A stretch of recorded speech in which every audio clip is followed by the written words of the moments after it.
Well, it's Tuesday, October 13th, and welcome to the reading of the Record Courier. My name is Pam, and let's begin today's reading with the area deaths. Richard P. Alshouse, known as Polly, 38, died October 9th. Services will be private. Melvin L. Briner, also known as Sonny, age 78 of Paris Township, passed away on Saturday, October 10th, at University Hospital's Portage Medical Center in Ravenna after a courageous battle with small cell carcinoma of the lungs. Calling hours will be held at the James Funeral Home in Newton Falls on Thursday, October 15th, from 5 p.m. to 8 p.m. Funeral services will be held at the funeral home on Friday, October 16th at 11 a.m. Richard Harold Springston went home to be with the Lord on Monday, October the 5th.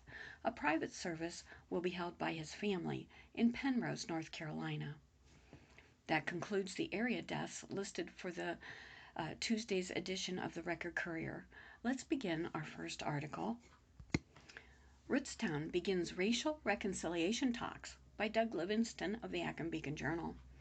What a white football player allegedly said to a black teammate and why his high school reversed his punishment have prompted residents to take a hard look into the soul of their rural Portage County community.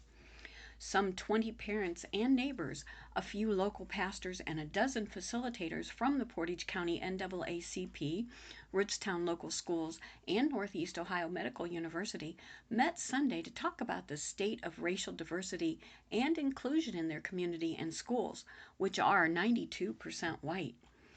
Masks and spread out in an auditorium, there was enough room for twice as many people. For those who attended, the empty seats illustrated the challenge before them. A socially distanced group of participants are spread throughout an auditorium for the Critical Conversation with the Rootstown Community event at the Northeast Ohio Medical University. I want what happens here to get out to the whole community, said Dan Karp, an Akron teacher who lives in Rootstown, where his wife teaches. There's a small group of us here who were willing to come on a Sunday afternoon and talk about racial equality. I'm surprised how small it is, added Jason Fogelman, a father of 2 Rootstown graduates. A month earlier, twice as many residents crowded a school board meeting to protest the resignation of Rootstown head football coach Troy Spiker, who quit after the board and superintendent reversed his decision to kick a white football player off the team. I came to that board meeting a month ago and I could barely find a seat, Karp said. Everybody was in an uproar and we're trying now to fix the problem, but there's only a handful of us that want to see the change. And that's the self-reflection thing I was talking about, Fogelman said. How many people are willing to look within themselves to see a better community? The event Sunday was the first of 2 community conversations. A second is scheduled for 3:30 to 5:30 p.m. October 25th, again at Neomed on State Route 44. Attendees at the next forum can engage one another online in a Zoom chat. The conversations are supported by Neomed, which has donated meeting space and given the school board $500 to facilitate racial and cultural training. The events are facilitated by the school district and the Portage County NAACP, which was consulted on how to move the community beyond turmoil towards meaningful, lasting change. What we want to do is create allies, said Portage County NAACP President Geraldine Hayes Nelson, who recalled the familiar disparagement of being one of only 3 black students at her high school decades ago in Columbus. Nothing has changed, she said. Outside of the NAACP, Neomed Vice President of Diversity Andre Burton was the only black person in attendance. He recalled walking home as a high school student in Cleveland when someone shouted the N-word from a moving car and asked him what he was doing in the wrong neighborhood. I keep asking myself, what did I do wrong? I'm just walking home, said Burton, who describes the psychological tool that lingers for decades. It chokes me up today. In breakout sessions, passionate residents said the work will be hard, but they must not waver, and others must join them. Carlos Fusco of 2018 Rootstown graduate, Carlos Fusco, a 2018 Rootstown graduate, described the township of 8,200 people as so tight-knit that minority and poor families are openly assigned a lesser social status. It's like a members-only club, one attendee said. Black students in the district are outnumbered 63 to 1. Microaggressions against minorities are common, and a lack of understanding and empathy smoother any attempt at self-reflection, attendees said. The community, by and large, doesn't accept the need to change, some participants said. Evan Stala, another 2018 graduate, said the schools are a product of attitudes in the community. A lot of the things that have been said today really showcase the problems that were going on while I was attending Rootstown. Systemic racism was a part of it, Stala said. But there's a culture of superiority for pretty much any student who is not a student of color. Multiple times there were injustices that went unanswered just because they were a minority. The football issue was just the tipping point, he said. Stala and others criticized school administrators, including board members who have since resigned, for reinstating the player with a one-game suspension. More to the point, the former student said there's a lack of transparency which has seeded distrust. Board President Amanda Weish, Superintendent Andrew Hawkins, and high school principal Jim Conley sat in corners listening to participants candidly identify problem areas and possible solutions. At the end of the event, Conley said the district might consider a curriculum that would introduce cultural and racial understanding or an anonymous way for students to report racism. Weish said the path forward begins with an open ear and a strong resolve. We have to be committed to the process, she said. A lane on Kent's West Main Street will close starting on Tuesday. The westbound curb lane of West Main Street in Kent, near Montrose Mazda at 1127 West Main Street, will be closed daily from 7 a.m. to 5 p.m. starting today on Tuesday. The City of Kent's Department of Public Service announced the anticipated closure on Monday afternoon. It is being performed as part of an expansion to the Mazda dealership's building. The daily road closure of the lane will continue until Thursday. It will reopen each evening after work is completed for the day, however. Motorists should plan accordingly. For more information, contact the Kent Division of Engineering at 330-678-8106. Up next, the Health District sets flu clinics through the end of October. The Portage County Health District has announced a series of flu shot clinics running through the end of the month in partnership with local fire departments. The Portage County Health District is working to make sure residents have flu shot clinics in their own communities. The Health District will be providing the quadrivalent flu vaccine during the 2020-21 flu season. The vaccine contains 2 influenza A viruses, H1N1 and H3N2, and 2 influenza B viruses. This should provide additional protection against the seasonal flu this year. The Center for Disease Control and Prevention recommends everyone over the age of 6 months get the vaccine, particularly pregnant women, children under age 5, and people with chronic medical conditions such as asthma and diabetes. All clinics are first come, first served, and masks or face coverings are required. The Health District has scheduled the following flu vaccine clinics. October 13th, 8 to 10 a.m., Portage County Health District, walk-ins by appointment. October 13th, 3 to 6 p.m., Palmyra Fire Department, drive-through only. October 14th, 8 a.m. to noon, Portage County Health District, walk-ins and by appointment. October 15th, 4 to 6 p.m., Aurora Fire Department, drive-through only. October 20th, 8 to 10 a.m., Portage County Health District, walk-in by appointment. October 20th, 3 to 6 p.m., Suffield Fire Department, drive-through only. October 21st, 8 a.m. to noon, Portage County Health District, walk-in and by appointment.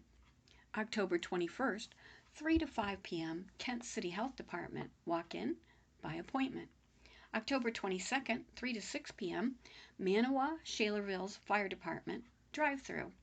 October 27th, 8 to 10 a.m., Portage County Health District, walk-in, by appointment.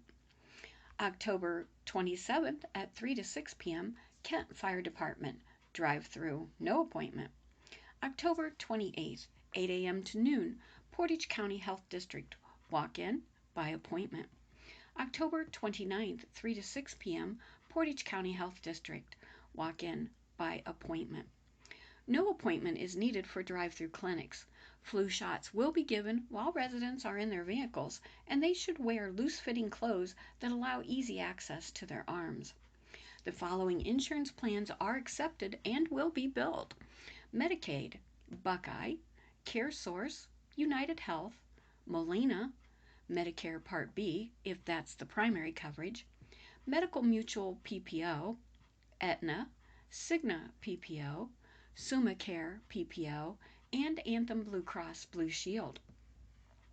For people with other insurance, cash or check will be accepted, and a receipt will be provided that can be submitted to the company for possible reimbursement. Residents should bring their insurance cards.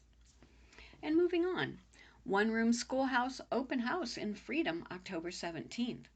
The Freedom Township Historical Society will host an open house of its one-room schoolhouse renovation project from 10 a.m. to 2 p.m. October 17th at the site located at 7276 Route 303. The public is invited to come out and meet the volunteers and learn about the progress that's being made in restoring the 19th century schoolhouse to use as a meeting place and community center. There will also be information about the Raising the Roof fundraiser to repair the schoolhouse's roof. The Historical Society will be following all health guidelines, and they are recommending that attendees wear masks and practice social distancing. 10 Things to Know About Early Voting in Portage by Diane Smith. This week, voting season opened for the upcoming general election, with the Portage County Board of Elections open for early voting for the first time. Meanwhile, it was the first day Board of Elections staffs could begin mailing ballots to the voters. A total of 605 people cast ballots on Tuesday, and many were people who had already requested an absentee ballot be mailed to them. Because that request then had to be canceled, it took 3 times longer for those individuals, which held up the line for votes throughout the day, said Faith Lyon, director of the Portage County Board of Elections. Because voters may be casting ballots differently than they typically do, here are 10 things to know about absentee voting. 1. How do I vote early? Any registered voter in Portage County may cast a ballot at the Board of Elections at 449 South Meridian Street in Ravenna. Voters should enter through the main entrance off the parking lot and not through the door facing Meridian Street. You do not have to make an appointment. Lines have been long, with hundreds of voters casting ballots throughout the day. However, voters are reporting that the lines move relatively quickly. Portage County Commissioners recently agreed to set up portable toilets so those waiting have access to facilities, and also asked that a canopy be set up to protect those in line from the elements. Number 2, can't I just vote at my polling place on Election Day? Yes, the polling places will be open from 6:30 a.m. to 7:30 p.m. on November the 3rd, but some people are looking to avoid potentially crowded areas, and others are concerned that something could come up, such as an illness or quarantine, that could prevent them from casting their ballot. As of Friday, more than 30,000 voters had requested that ballots be mailed to them, about half of whom are affiliated with a political party. The majority of those, 11,353, are Democrats, while 4,605 are Republicans. While the number of absentee ballot requests is much more than usual, it's still not a majority of voters. Portage County has 108,912 people registered to vote.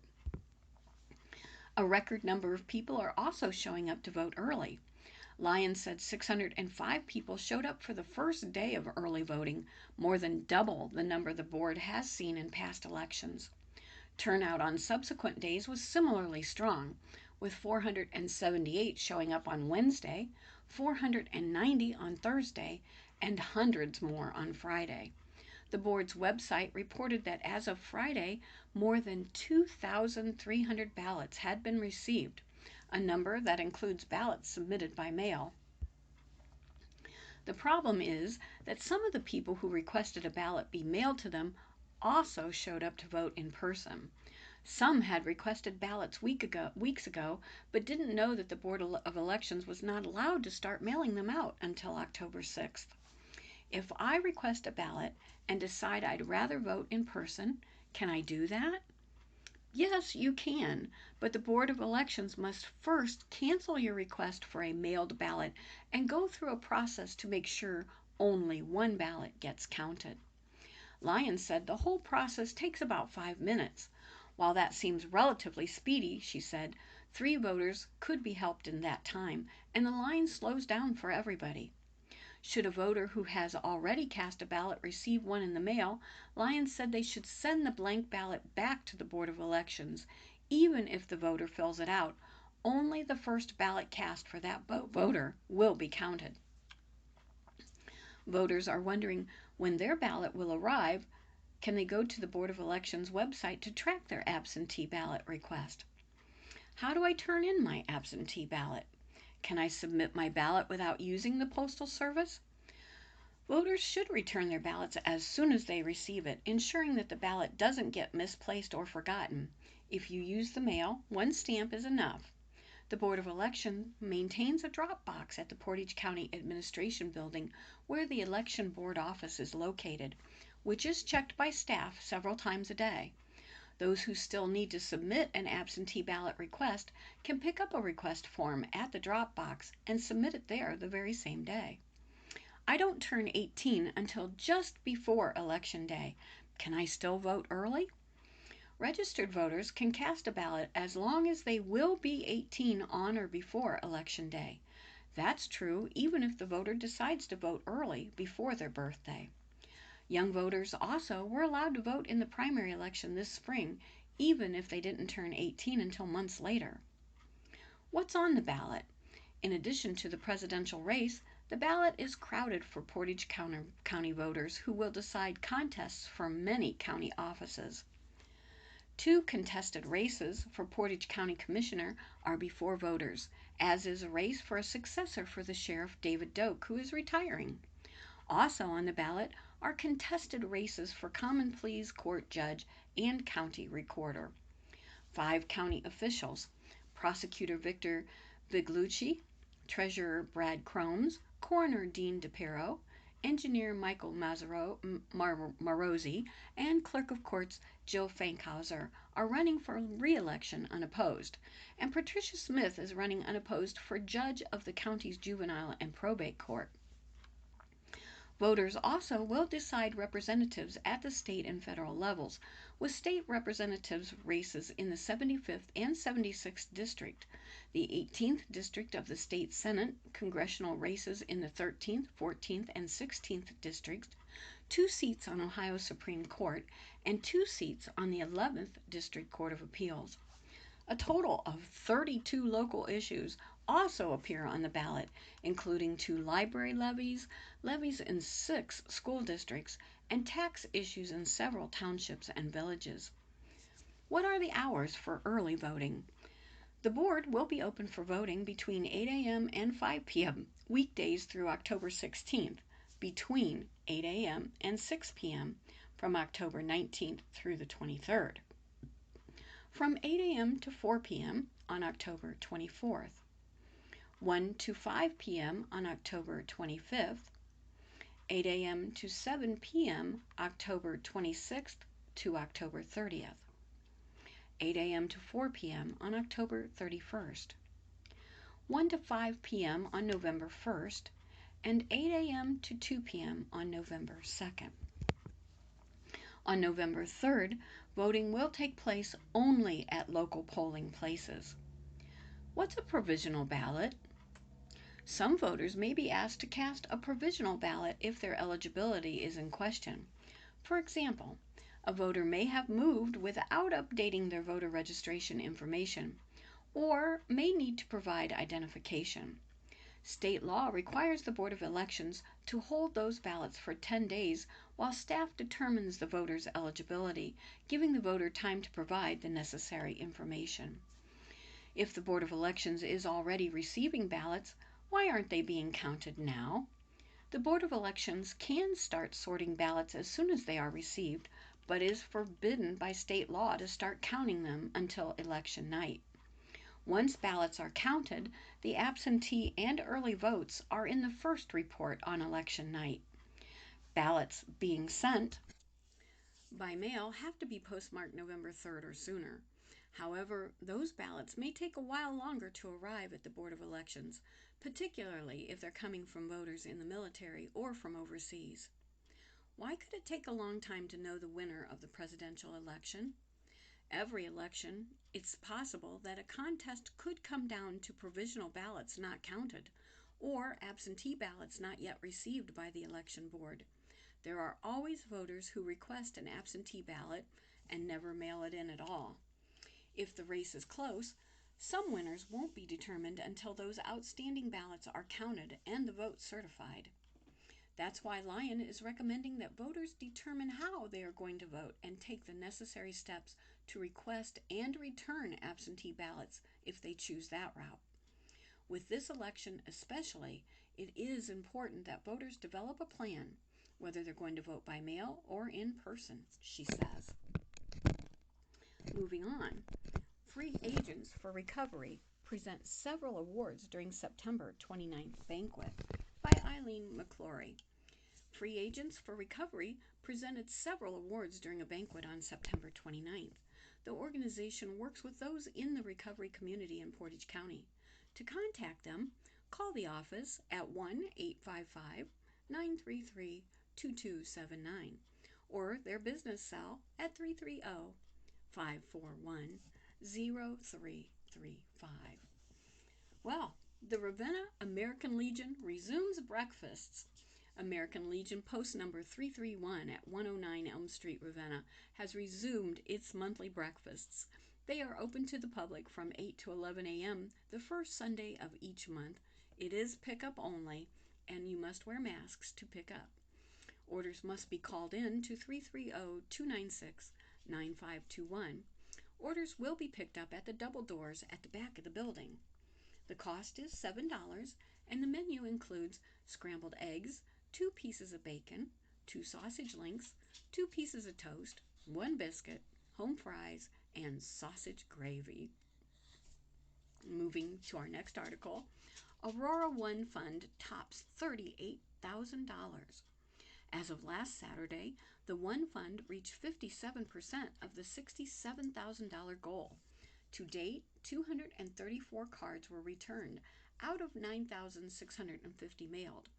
The business drive accounted for 1,315, and the residential drive accounted for $36,865 for a total of $38,180.